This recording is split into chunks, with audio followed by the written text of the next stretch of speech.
చేసుకొనుచు తమ కుమారులకును తీసుకొనుచు పరిశుద్ధ సంతతిగా ఉండవలసిన తాము ఆ దేశపు జనులతో కలిసి కొనిన వారైరి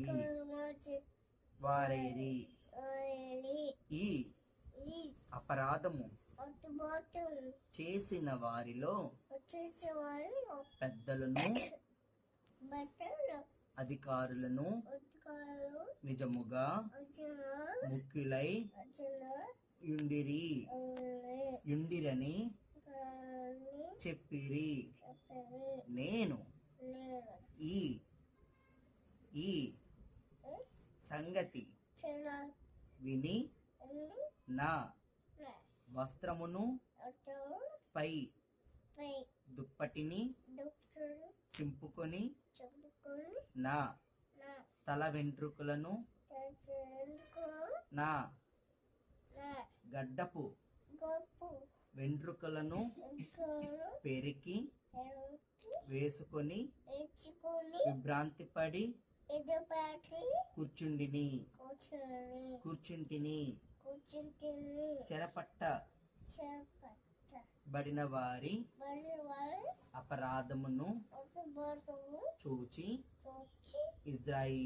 ఇజ్రాయేలీలో దేవుని మాటకు భయపడిన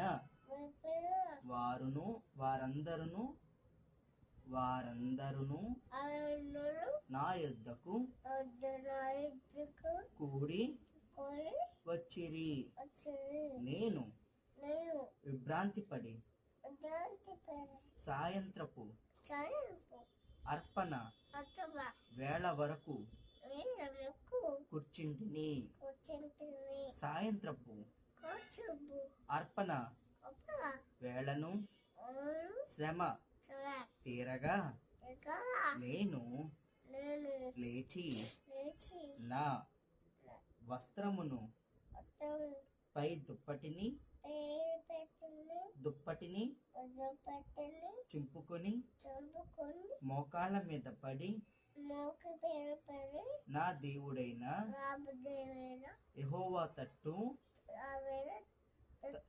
చేతులెత్తి నా దేవా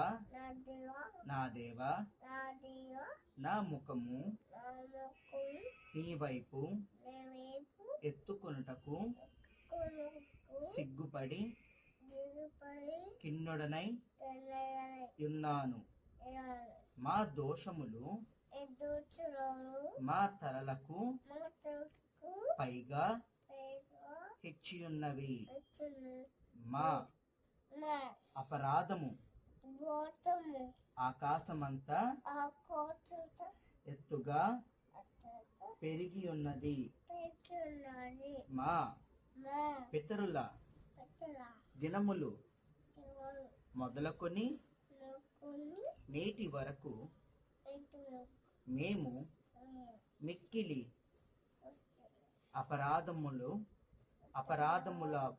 అపరాధులము. మా దోషమును బట్టి మేమును మా రాజులను మా యాజకులను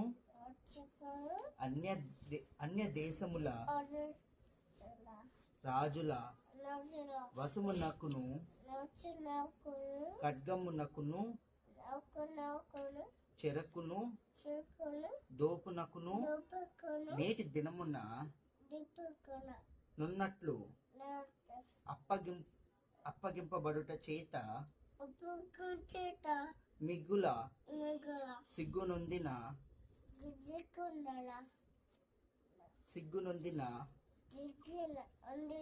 వారమైతిని. ఆమేన్. Good daddy.